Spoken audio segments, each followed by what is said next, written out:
Fruit ખાતી વખતે જો આ 5 ભૂલો કરવામાં આવે તો તેનાથી ગેસ, એસિડિટી કે પેટ ફૂલાઈ જવું જેવી અનેક સમસ્યા થાય છે. મિત્રો, ફ્રૂટ આપણા શરીર માટે ખૂબ ઉપયોગી છે. તેમાં ફાઇબર છે, વિટામિન્સ છે અને અનેક મિનરલ્સ છે.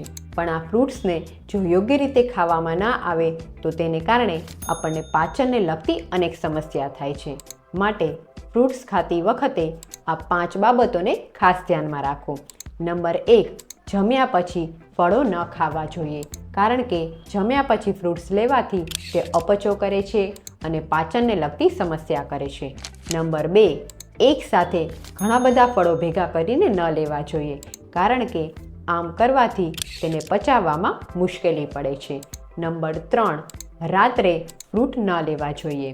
મિત્રો, સૂર્યાસ્ત પછી આપણી પાચન શક્તિ નબળી પડે છે અને એટલે જ રાત્રે ફ્રૂટ લેવાથી તે અપચો કરે છે અને પચવામાં ભારે પડે છે. જો તમારે રાત્રે ફ્રૂટ લેવા હોય તો માત્ર ને માત્ર ફ્રૂટ લેવા, તેની સાથે જ કોઈ પણ પ્રકારના અનાજનો ઉપયોગ ન કરવો. નંબર 4, ફ્રૂટ ખાવાનો સૌથી બેસ્ટ સમય સાંજે 4 થી 6 વચ્ચેનો છે, કારણ કે આ સમયે ફળોને લેવાથી તે ખોરાકને પચાવવામાં મદદ કરે છે અને સાથે જ શરીરને પોષણ પણ આપે છે.